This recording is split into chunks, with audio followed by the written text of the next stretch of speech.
Hello students. In last lecture we have discussed about different life processes. In that we have discussed about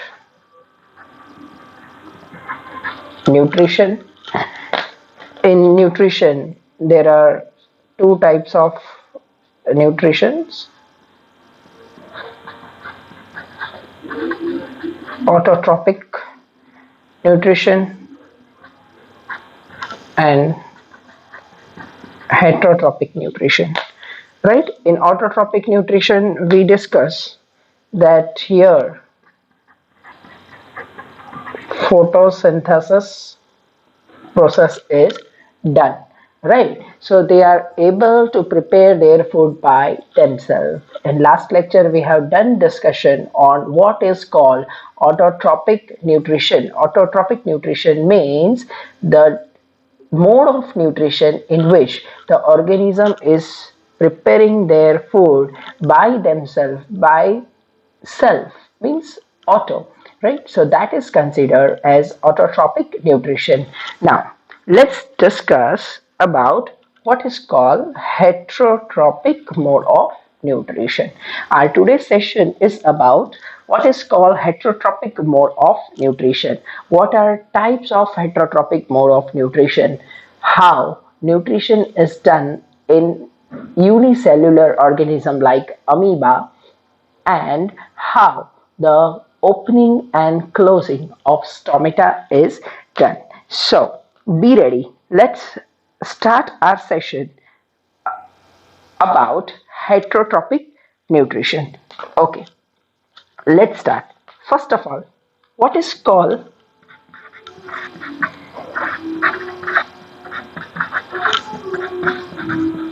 heterotrophic? Hetero means they can't prepare their food by themselves. They depends on others, right? The organism who depends on others, they are considered as heterotrophic nutrition. Now as we thought that they depends on other, right? So in this case they may depend on dead and decayed substances. They can also depend on the living substances which can behave as a host, or they depend on any part of organism or the whole organism. So according to that we can classify this heterotrophic mode of nutrition into different three types, right? So they are saprotropic, second one is parasitic, and the third one is holozoic, right? So in heterotrophs also we will have these three types: saprotrophic mode of nutrition, parasitic heterotrophic nutrition, and holozoic heterotrophic nutrition, right? All this they are also dependent on other, but these other, it is different in this three types. Now let's start. Okay, so hope you understood what is heterotrophs. Heterotrophs means the organism those who cannot do photosynthesis. As they are not able to do photosynthesis, so they cannot prepare their food by themselves, so they have to depend on other, and according to this dependence on other we can categorize it into other three types: saprotrophics, parasitics, and holozoics. So let's start our first one, that is saprotropic. Now what does this mean? What do we mean by saprotropic? It is also called saprophytic, right? So what is this saprophytic means, right? Saprophytic nutrition means these organisms, generally in saprophytes, the organisms who feed upon dead organic matter and they used to break down, right? And what they do, they used to break down the complex material into simple form. Example of this saprophytes, that is fungi like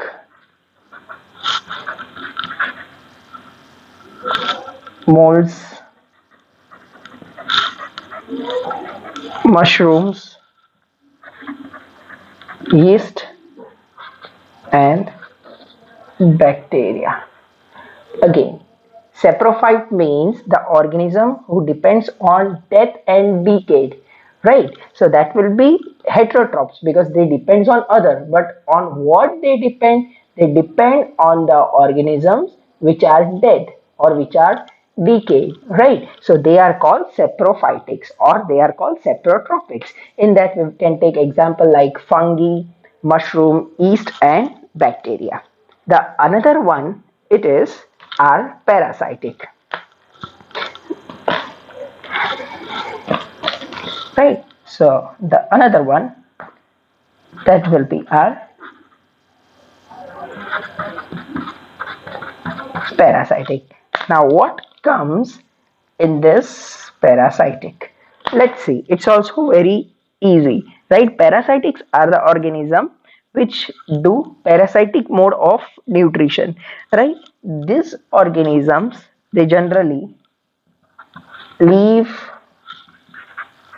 either on or inside the body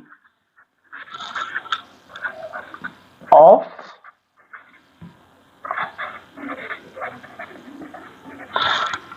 other organisms, right?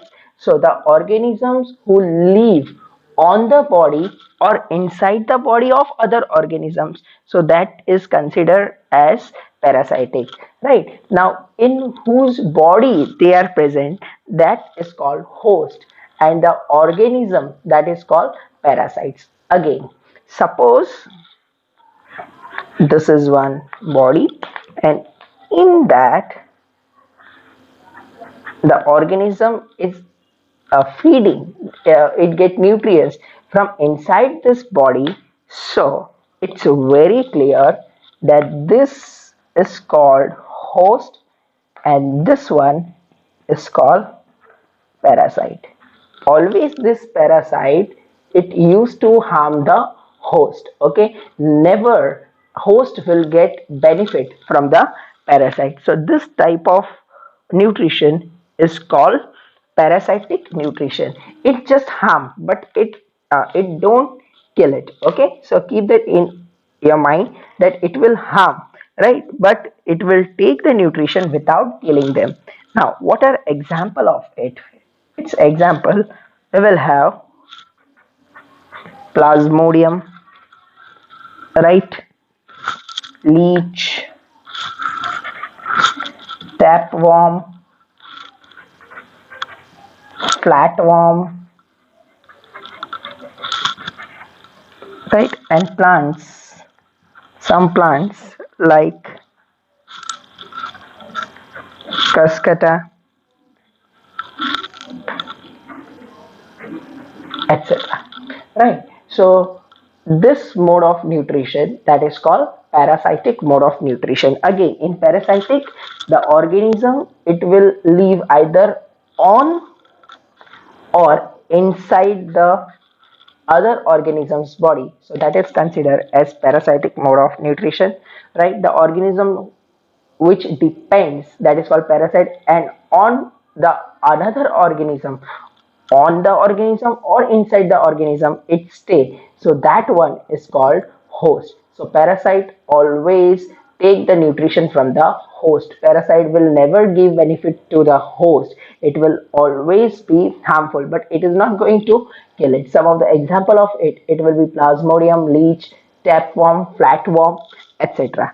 Okay, now the another type of it, it's very easy, and even a human being, it comes in that type, and that is called Holozoic mode of nutrition. Now let's see what comes in Holozoic mode of nutrition.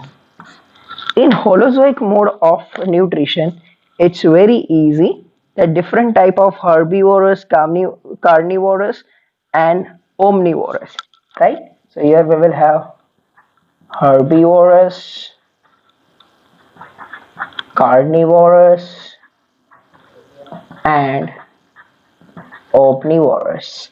They all will be considered in Holozoic mode of nutrition. Why? Because in this Holozoic mode of nutrition, the organism, they depend on any part of body or on whole body, right? Some would take only the part of its body, or if it use whole of the body as their food, so they are considered as holozoic, right? Repeating again, in holozoic mode of nutrition, if the organism, it depends on another organism, right? Whether it can be plants also and animals also, and if it use some part of its body as a food or whole of the body as a food, so that is considered as holozoic mode of nutrition, right? In this also, it will convert the complex compound into simple compound, right? An example of it, it's very easy. For that we are getting example, first of all human, then amoeba, cow, goat, dog, cat, etc.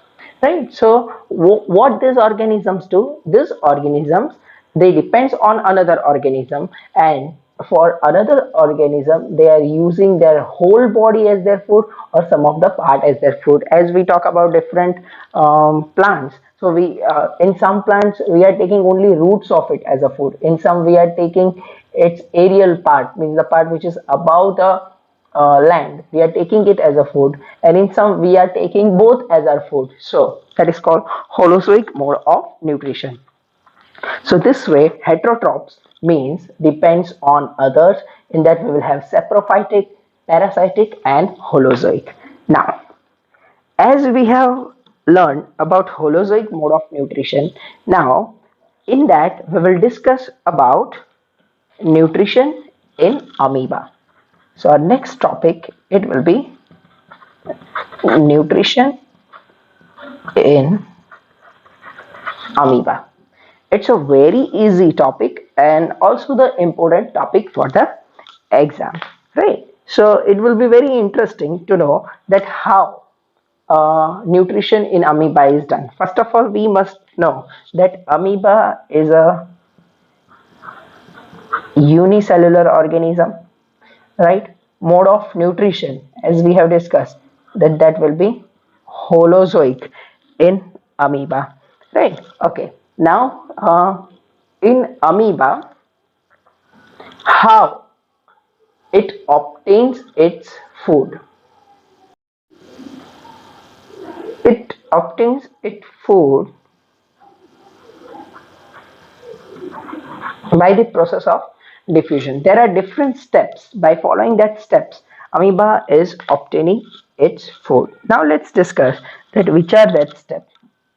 We can say that steps like this. First is ingestion. Second step, it is digestion. Third step, that is absorption. Fourth step, that will be assimilation. And the fifth step, that will be your digestion. Generally, we are not considering this assimilation as a step, but here I have kept it so you can have a linear concept. You will have a link over it. Okay. So now let's try to understand that what is this digestion, what is this digestion, what is this absorption, assimilation, and all. Okay, it's very easy to understand, right? We can also try to understand it with a simple figures. So first step, for that we are taking ingestion. Now what happens in ingestion? Understand that amoeba is a unicellular organism, right? So it will not have the organs by which it can obtain its food. So whenever amoeba see any type of food, so this way amoeba is going to prepare the false leg, right? This is its false legs, right? Actually they don't have any of leg, right? But this way it is going to prepare its false leg. This is our nucleus of amoeba. By that it is going to get control, right? So in the first step of ingestion, what amoeba do? Amoeba, it creates a pseudophoria, or it is called false leg, and by that false leg it will try to get around a food particle, right? So in the process of digestion, it is trying to get around the food particle with the help of pseudophoria. So in digestion we can write like, with the help of pseudophoria, right? It goes around the food particle. This is our food particle, right? It will go around the food particle and it will try to take that food inside its body. So that will be considered as our ingestion. Now the second one, that is called digestion, right? What happens in digestion?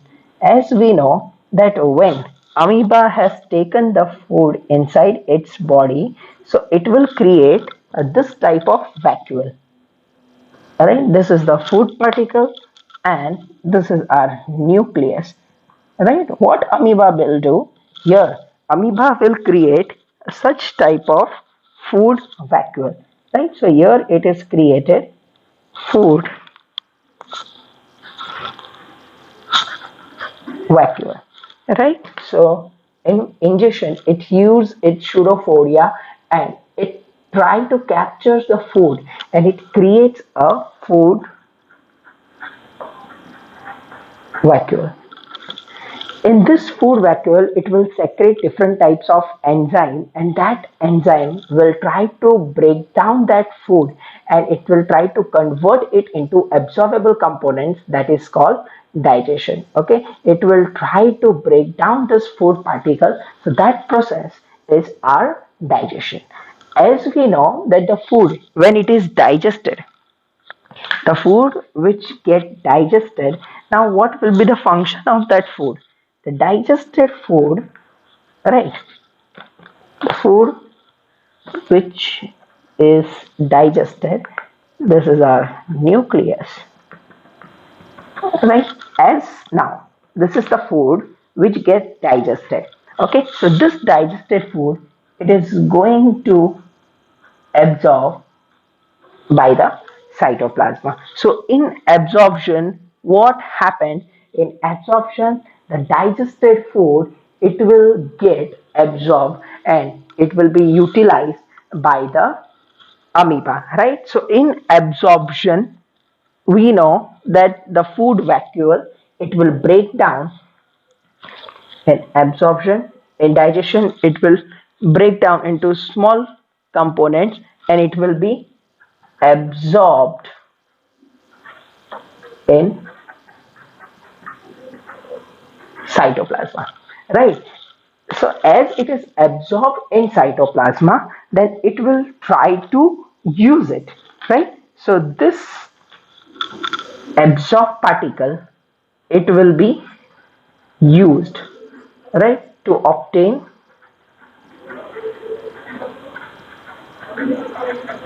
energy. So that process is called assimilation. And the last process, in that what happens? See, the undigested particle, Here we can say like this, the undigested particle.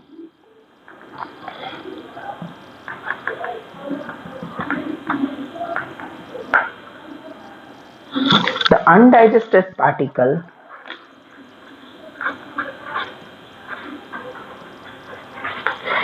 it will move towards the surface and it will be thrown out from the body, right? And that process is called ingestion. So in ingestion, what happens in ingestion? Undigested food is eliminated.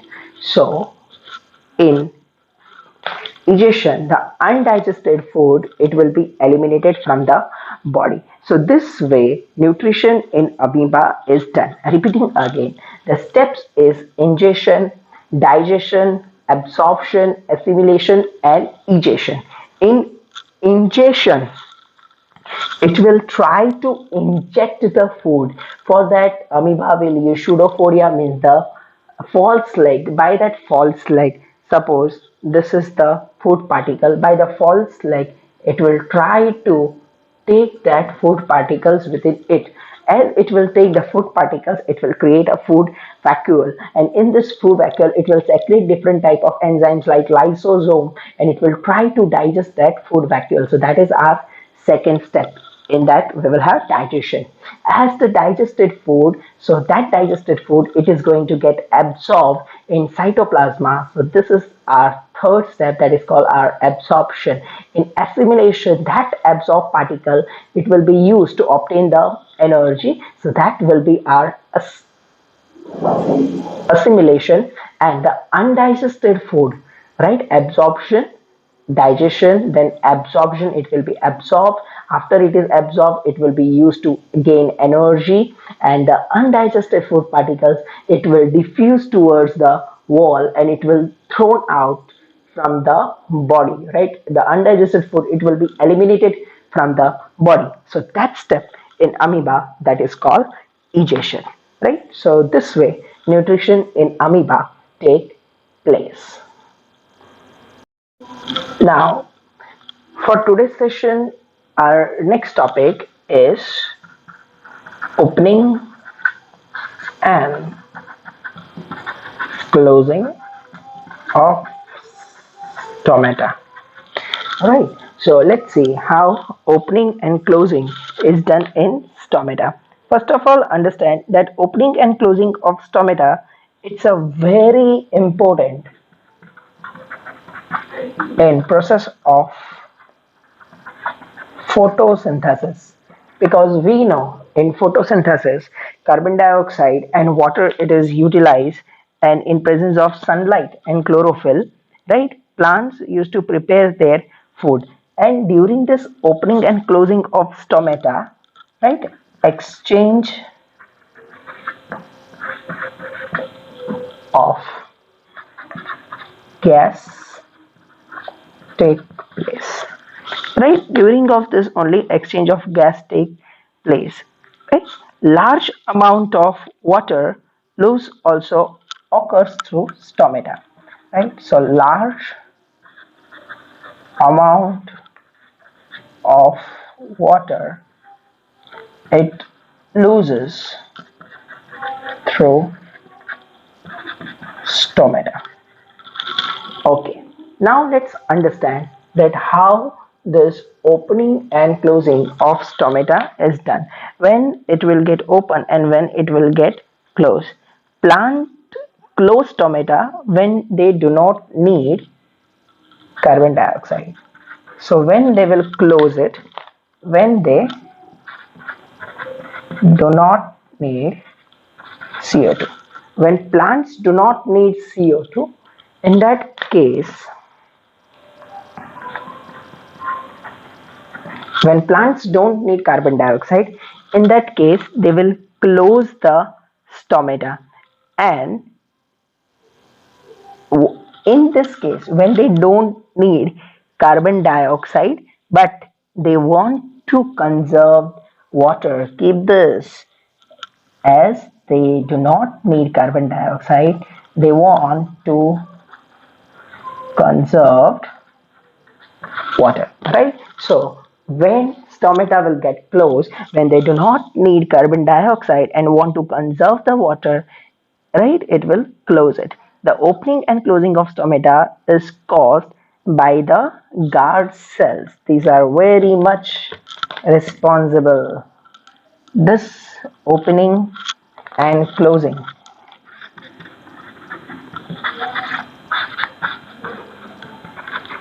of stomata, it is done by guard cells. As you can see in the figure, that guard cells are around it, right? Okay, so what will happen when water will get into the guard cell, right? The pores of stomata, it will get open. As you can see, when the water will be rushed inside the guard cell, right? So the pores of stomata is going to get open. Okay, now when the water will shrink out from the guard cell, right, it will not get open, right? So when the water will be shrink out, it will not able to maintain its shape. So in that case, guard cell will close the stomata. So ultimately, this opening and closing of stomata, it is done by water. When water rush into the guard cells, right, so pores of stomata will get open, and when water is removed from the guard cells, stomata's pore is going to get closed, right? A plant said, right, it will have this type of stomata, and by the opening and closing, as it is open, right, or it is closed, by that only exchange of gas take place. If it's open, so exchange of gas will take place, right? So exchange of for exchanging of gases, this opening and closing of stomata is very much important. Also, when we talk about the removing of water from plants, in this case also the opening and closing of stomata is very necessary.